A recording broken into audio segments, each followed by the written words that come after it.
The views expressed in this podcast are not reflective of those views held by the producer or the production company. Hello, my name's Colby Mathe, and today is the very first episode of Mathe, a political statement. And the title of today's episode is going to be, drumroll please, Death and Taxes. Okay, so before we get started, I would just like to dedicate this episode to the following people. Robert Scott Marshall, Karen Sue Marshall, Keith Allen Braden, Tara E. McNulty, Annabelle Renee Pomeroy, Peggy Lynn Warden, Dennis Neal Johnson Sr., Sarah Johns Johnson, Lula Wokinski White, Joanne Looking Bill Ward, Brooke Brian Ward, Robert Michael Corrigan, Shani Luis Corrigan, Therese Sagan Rodriguez, Ricardo Cardona Rodriguez, Haley Kruger, Emily Garcia, Emily Rose Hill, Gregory Lynn Hill, Megan Gale Hill, Mark Daniel Holcomb, Noah Holcomb, Carla Plain Holcomb, John Brian Holcomb, Crystal Marie Holcomb, and her unborn baby. I would also like to dedicate this to Carlin Bright, Billy Holcomb, as well as the man who fired back at the Texas church shooter, NRA instructor Stephen Wilford. To be clear, all the people I just listed are, in fact, the victims of the Texas shooting. I would also like to wish my grandmother, Gretchen Russell, a very happy birthday. Okay, so let's get started. So, in order to understand what I'm saying and the thought process behind what I'm saying, it's important to understand my political beliefs, because unlike with gender, there really are more than two options. So on most issues, I do align to the right. I do consider myself a conservative, and while I am a registered libertarian, I do plan on changing that registration status to Republican. I am, however, quite liberal on four issues. The first being gay marriage. I really don't care if gay people get married. I mean, I've had many close friends who are gay. One of my brothers is gay, so it's not an issue for me, and I kind of think it's absolutely ridiculous for people to say, oh, we need to keep gay marriage entirely illegal. Second issue that I'm liberal on is the war on drugs. I myself hold status as a medical marijuana patient in the state of California, though I no longer practice that, and I don't smoke marijuana anymore. I do believe in an individual's right to use it both recreationally and medicinally. This is America, after all. I mean, why the hell in 2017 are we still telling people they can't grow or smoke a plant? I think it's ridiculous and not at all the government's place.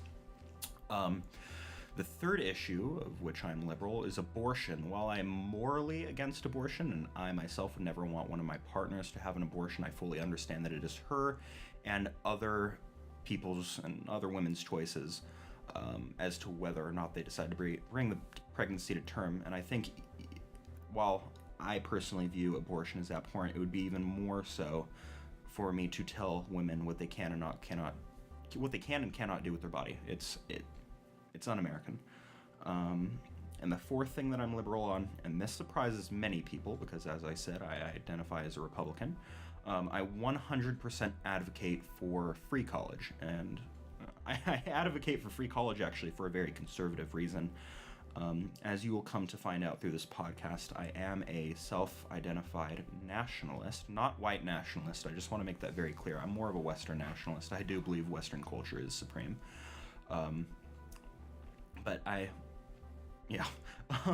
So I do think that in order for America to maintain its spot as the number one country, we do have to have a educated population. And countries such as Japan and China are educating their population. We, however, unfortunately are not.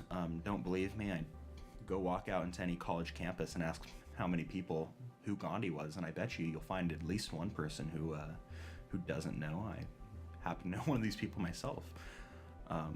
Yeah, I do think it's very important to educate the population, as well as the fact that people that have college degrees statistically make more money than people without college degrees. And when people are making more money, that's more tax revenue that you're collecting without actually raising income taxes. Why raise taxes when you can increase income? So that's just my thought on those issues. So now to get to the juicy stuff, the stuff that you came here to hear. Death and taxes. Why is it called Death and Taxes? Well, because today we're going to be talking about death and taxes, not necessarily in that order. In fact, I wanted to talk about taxes first, more specifically, the GOP tax plan.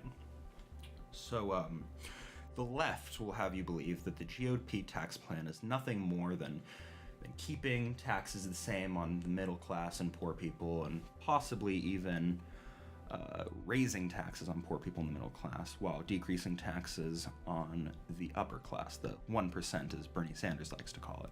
And that's simply not the case. As a matter of fact, the GOP tax plan has several different bits and pieces to it that more than benefit middle-age and lower-income families and individuals.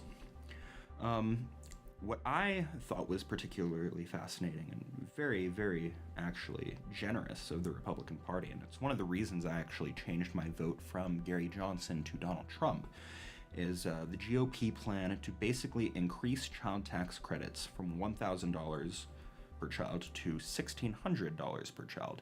Now, as you know, or hopefully you know, middle class and more so poor families are far more likely to have vast numbers of children than rich people. Why that is, I have no clue. I might provide my thought process on that some other episode, but that's not what we're here to talk about. Another really interesting little bit and piece is that the standard deduction for taxes is going to double. Beforehand, it was $12,700, and now it's $2,400 or $24,000. Sorry, it's not. Yeah, so it's about double. What's also really interesting is that while the left wants you to believe that the only people getting tax cuts are the corporations, as I mentioned earlier, a huge, or it might not seem like huge, but in the long run, it really is pretty significant. There's a sizable tax rate reduction that's going to be imposed on small businesses. It's going to be dropped from the standard top rate of 26.9% down to 25%, so that should be very interesting. I think that that's going to help a lot of people in the long run when it comes to establishing small businesses and growing small businesses.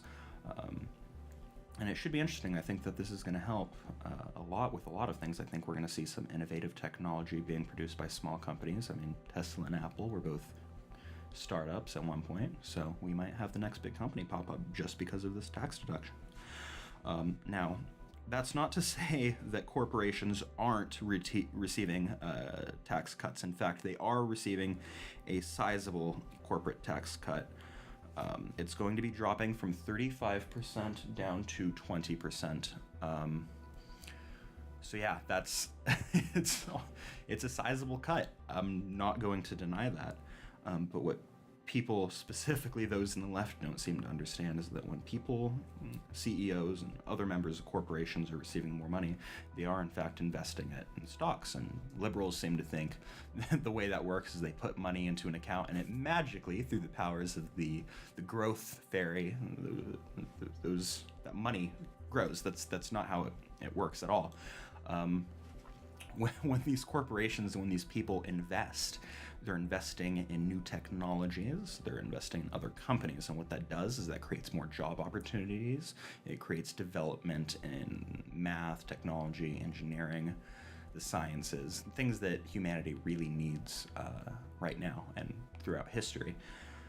So I'm very excited about that. I'm excited to see where that takes us in both the job market and in growth. What's also really cool, and I don't know why this was an issue in the first place, this is going to allow, or rather it's going to increase the threshold for the estate tax to $10 million, and later it's going to flat out eliminate the estate tax. I believe that I read that that's going to be a 6-year process. That's fantastic. Quite frankly, I think it's ridiculous to be taxing somebody's inheritance. I mean, they just lost a loved one. Why increase the blow by taking away their money? Not to mention, if they're inheriting money, they're more likely to invest it, like I mentioned earlier, help grow the economy. I don't want to call it trickle-down economics, because I do believe there are a few things that are kind of absurd about trickle-down economics, but matter of the fact is when you tax corporations less, you actually collect more in tax revenue overall. I know that doesn't make sense, but this was proven back during the Reagan administration. I'm no fan of Reagan, by the way, as you guys will come to find out, but I do believe he was a brilliant president economically. But that's another issue for another day. What I am very disappointed to see, however, is that individuals will no longer be allowed to deduct their state income taxes from their federal taxable income. I think that's a little bit ridiculous, especially considering I live in California, where we have, I believe, I may be wrong on this, but I'm almost positive that California has the largest state income taxes of any state. I know that states such as, I believe, Oregon doesn't have one right now, and a couple of other states, but California's is insane. It's comparable to federal state income tax. And me wanting to be a lawyer, I'm going to be in a higher up tax bracket by the time I'm done, and I'm just going to be paying through the roof in taxes. I'm going to be making tons of money, as my producer just gestured towards me. But I'm definitely going to be paying a lot in taxes. We'll see how that goes. But yeah. So now to the actual fun stuff. Let's talk about how they're actually going to be changing tax brackets. So beforehand, there were 7 tax brackets, and the way that works is if you make from $0 to $19,000 a year, you're going to be taxed at 10%. That's how it is now. From $19,000 to $77,000, you're taxed at a 15% rate. At $77,000 to $156,000, you're taxed at a 25% tax rate. At a bracket of $156,000 to $238,000, you're taxed at 28%. At $238,000 to $425,000, you're taxed at a 33% tax rate. At $425,000 to $480,000, you're taxed at a 35% tax rate. And at $480,000, you are taxed at 39.6% tax rate. That is outrageous. That is almost 40% of your income. I don't care how much you're making. Nobody should have to pay $40,000 of their income to the government. That's straight up theft. But now, with the new system, I mean, the highest bracket is still going to be paying 40, but it's a lot better than how it used to be.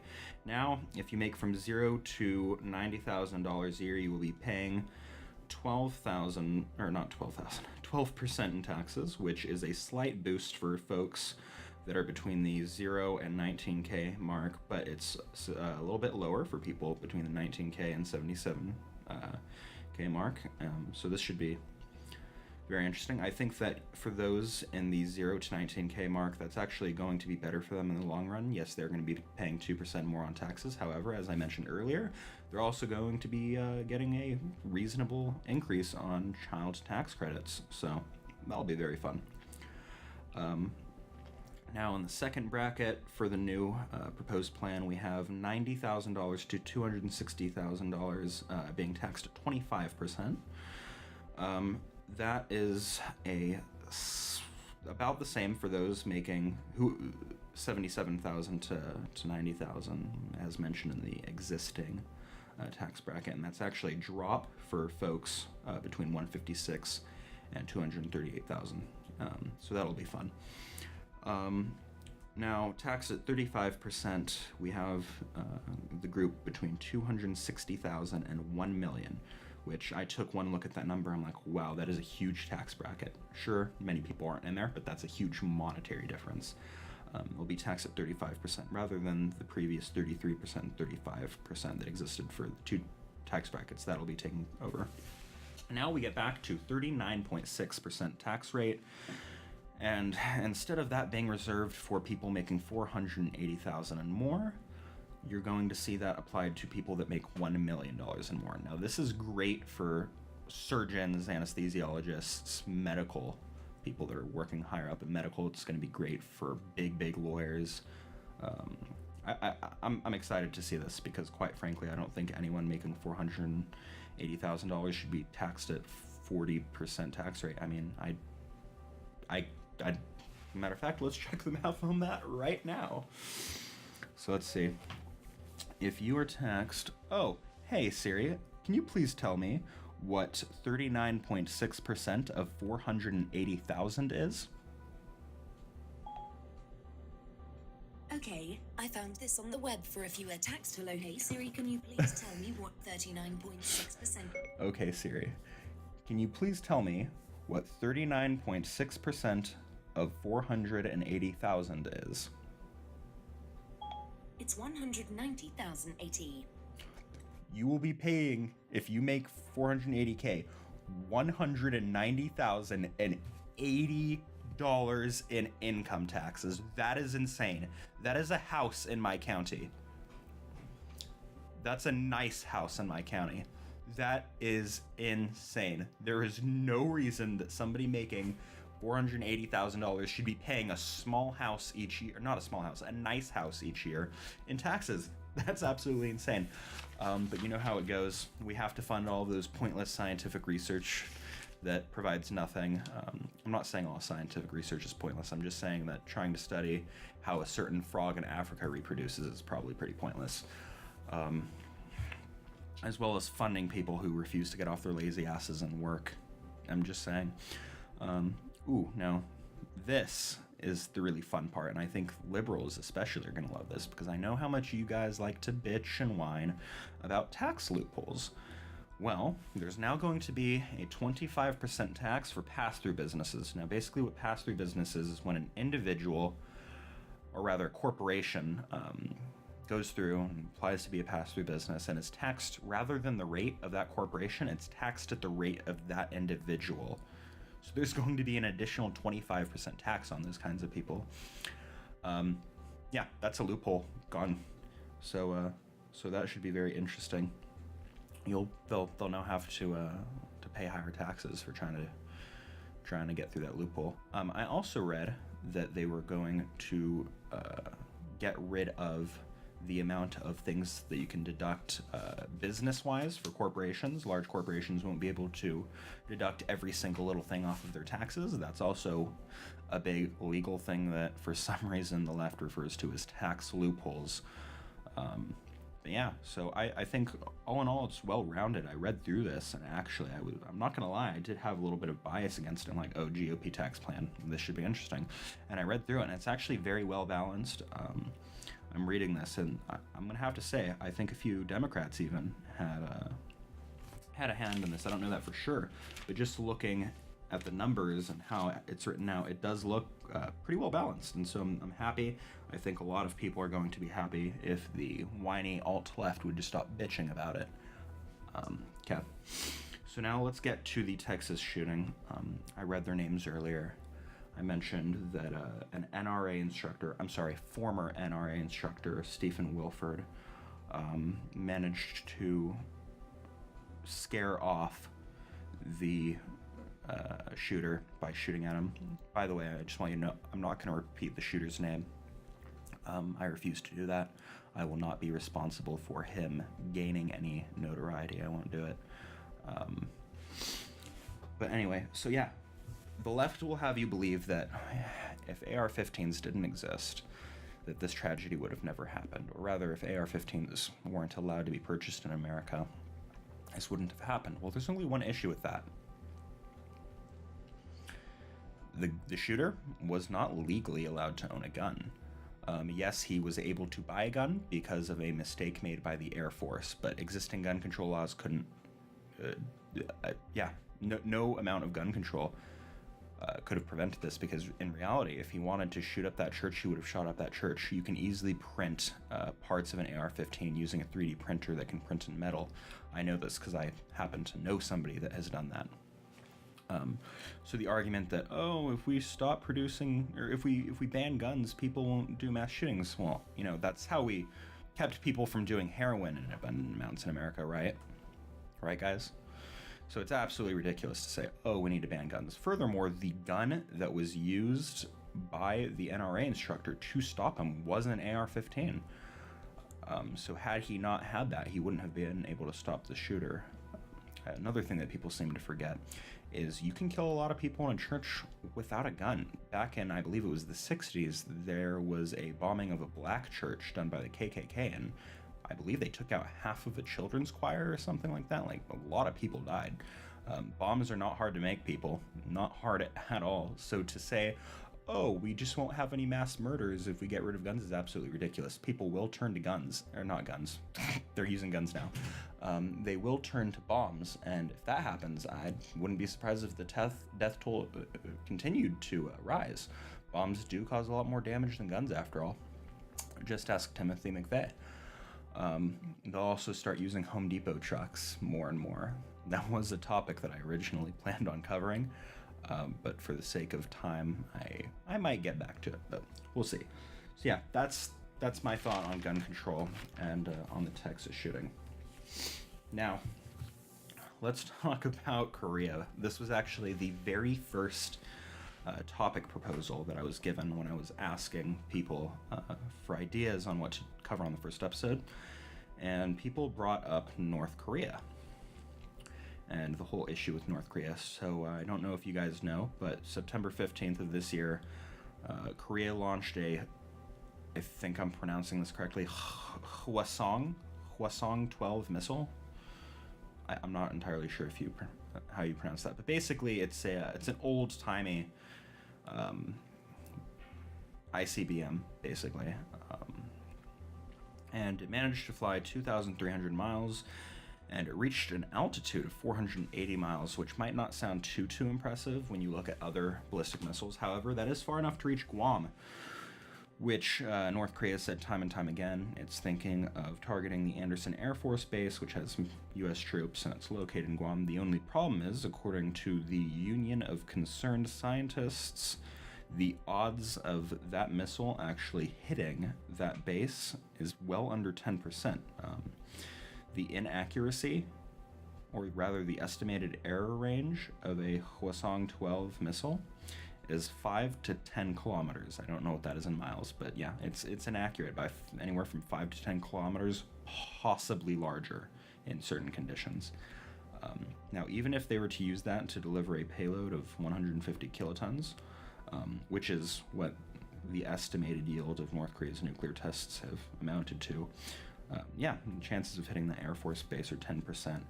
Now, I actually just read that while President Trump was in South Korea, he delivered a speech on what he's going to do about North Korea, and he stated that he basically wants to shift what his ideology has been before, which was fire in hell, nuke 'em, nuke 'em, nuke 'em.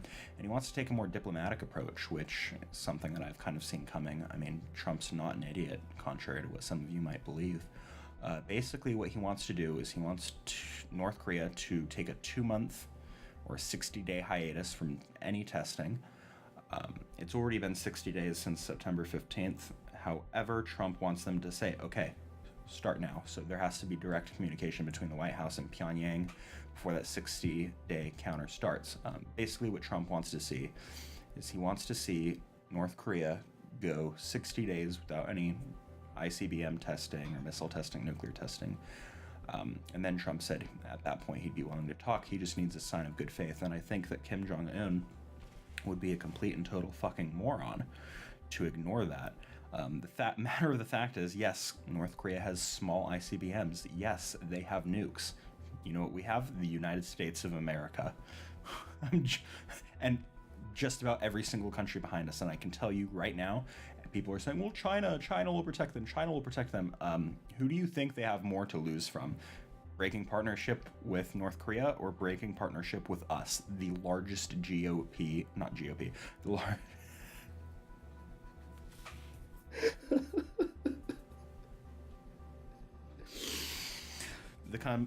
country with the largest economy.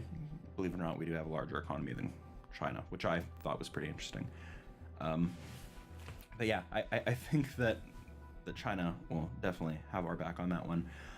There's actually been talk of China breaking the partnership and trade off with North Korea altogether. I think they should have done that ages ago. What can some tiny little shithole like North Korea possibly offer the entirety of China? I mean, it's nothing, other than maybe cheap prostitutes.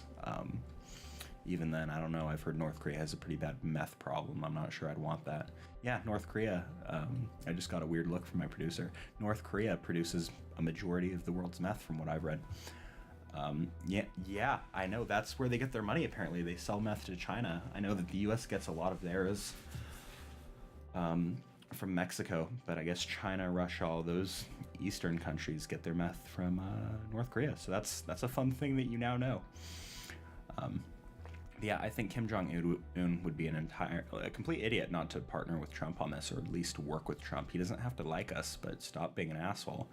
I mean, what he fails to realize is we could wipe his tiny little shithole country off of the face of the planet in a matter of hours, if that. All it takes really is one very, very well-placed nuke and their entire infrastructure collapses.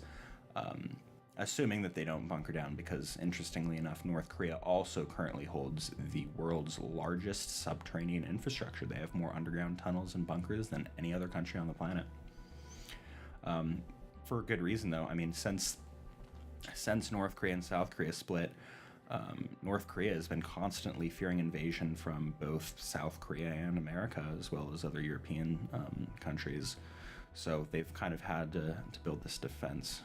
But so what should Trump do about North Korea? Well, it's very simple. I think right now the diplomatic approach is probably the best thing to do. Obviously, I don't want to see young men and women alike killed overseas. I mean, why get into a war if it's not absolutely necessary? However, I do think we definitely need to consider the option. We can't stick with the Obama days where we say, if you do that, there will be consequences, and then they do it and there's no consequences because North Korea started to call our shit on it.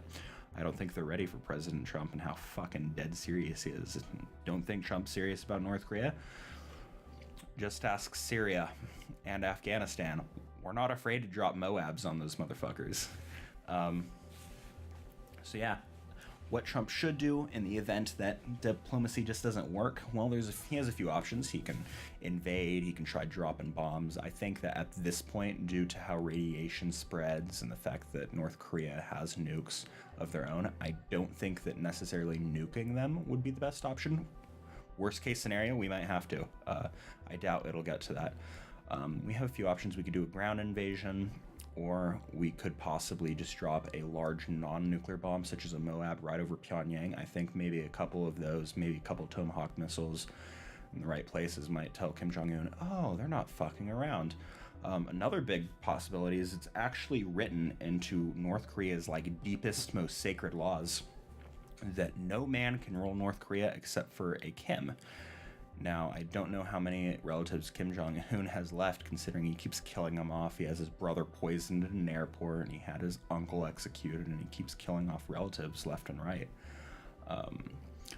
But I think what would be very interesting is if we slowly, one by one, just started to assassinate every single member of the Un family, and then eventually killed Kim Jong-un, because it's written in their super sacred laws.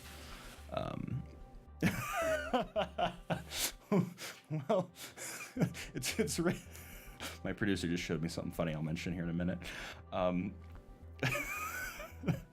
Kim, if we were to kill off all the members of the Kim family and Kim Jong-un, I guess the only Kim that could take over is Kim Kardashian. Can you imagine Kim Kardashian trying to run a country?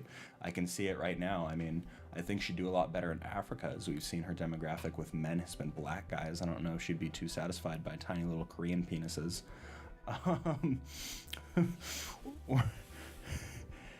Oh God. At least people will eat if Kim Kardashian's there, and he's not wrong. I wouldn't be surprised if the Kardashian dynasty had a higher GDP than the entirety of North Korea. Well, with all that meth production, who knows? Yeah, I think it'd be very interesting to see them kill off every single member of the Kim family. I mean, what are they going to do at that point? They're going to have to improvise, and there'd be tons of infighting. And as we all know from the Soviet Union and from other collapses of large countries, when you have infighting, a country can't possibly hope to hold itself together. It's one of the big issues with large democracies, and one of the reasons why several philosophers used to say that while democracy seems like a great idea, it can't practically be brought into existence. because with democracy comes infighting and different opinions, and people can't agree on how to do things. It's one of the big flaws actually with communism, because if you look at communism is probably the purest form of democracy. But the issue with communism is it only works if you don't have a government or a state. But it only works if you do have a government and a state. It's a giant walking paradox. On paper, it's perfect, but as we know from, as I mentioned earlier, the Soviet Union and North Korea, communism just doesn't work. It causes shithole countries. I think the only country that's been able to pull it off is China, and that's because it's a fake communist nation. It claims to be communist, but if you look at it, while its interior economy might be communistic, and the government has pretty much complete control over the economy and inter-country trade, China trades like a motherfucker with a bunch of other countries. So it's a faux communist nation. It's not actually communist. They can call themselves the People Republic of China all they want. I'm not buying it. It's a communist. It's a not a communist. It's definitely a capitalistic country. Definitely. Where would we be without China? But anyway, yeah. Back to democracy. My producer's typing something right now. What's he? Oh, okay. Sorry. So, back to communism and democracy. I think it'd be very interesting to see North Korea kind of collapse with its infighting and hopefully join back up with South Korea. I'd love to see that. I mean, we'd have one less shithole communist country. It's too bad we can't bring Pinochet back from the dead and have him go over to North Korea. He'd take care of that shit real fast, throw all the communists out of helicopters and whatnot. I'd pay to see that. But yeah. Now, I do believe we do have actually a lot more time than I thought we would. So why don't I actually kind of pour into the attack in NYC? Now, as you know, I want to say a Syrian immigrant. I'll have to look up what country he's from. But basically, an Islamic extremist rented a Home Depot truck, plowed through a bunch of people, killed a bunch of people, and then tried to drive to some sort of bridge to run down more people. And he actually ended up getting hit and crashing, something along those lines.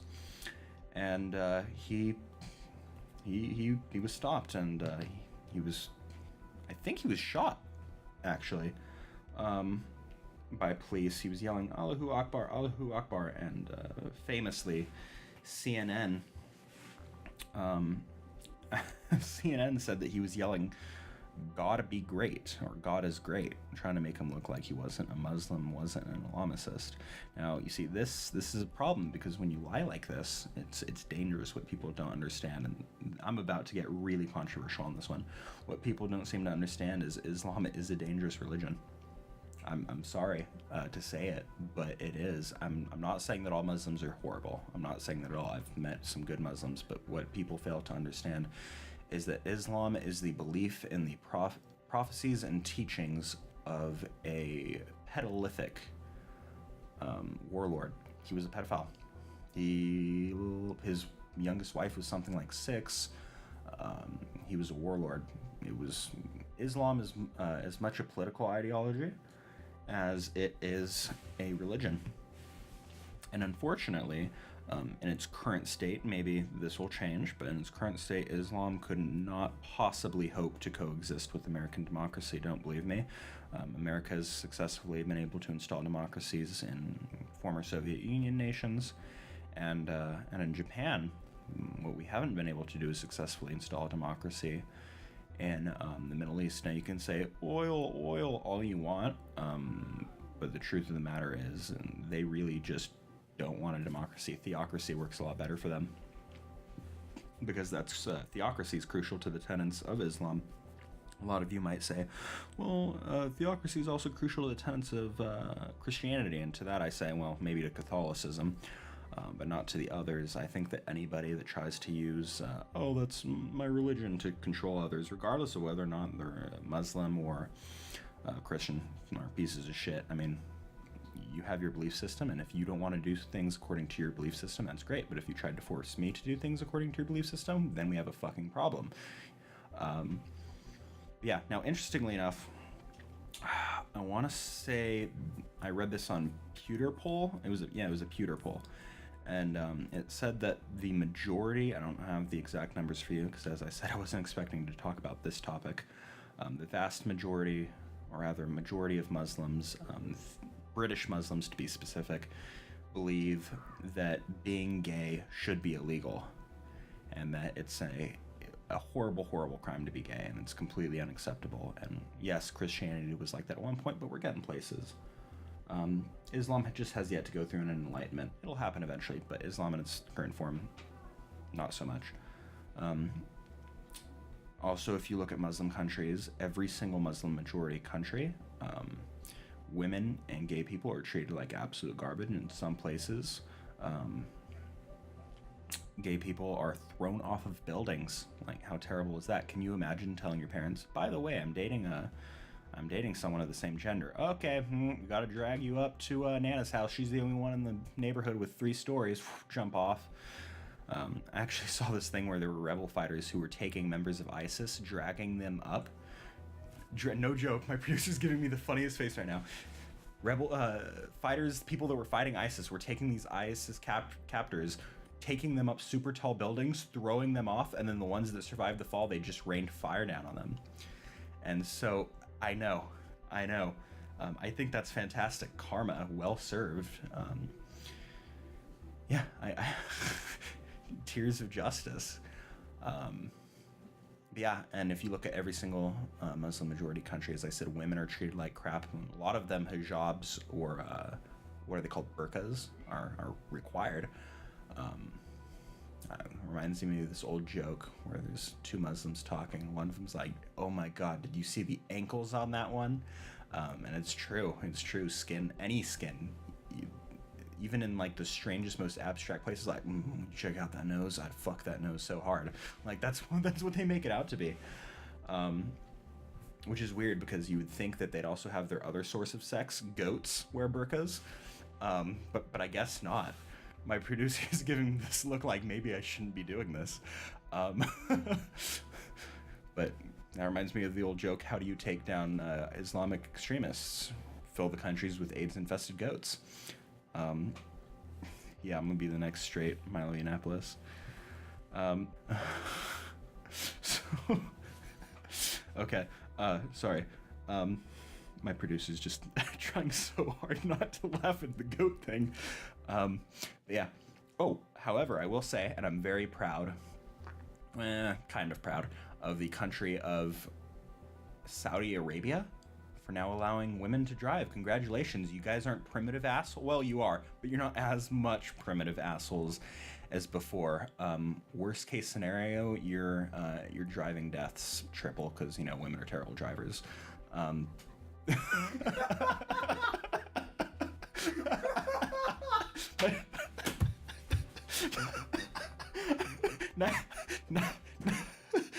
Neither me or my producer can keep a straight face on that one because of just how blunt it was. God damn it. No, that's a joke. You won't see fatalities go up.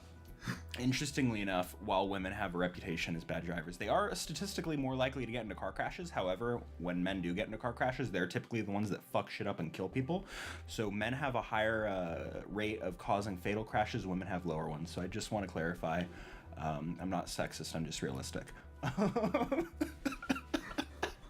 No, but congratulations, Saudi Arabia, on that. I actually saw this meme a while ago.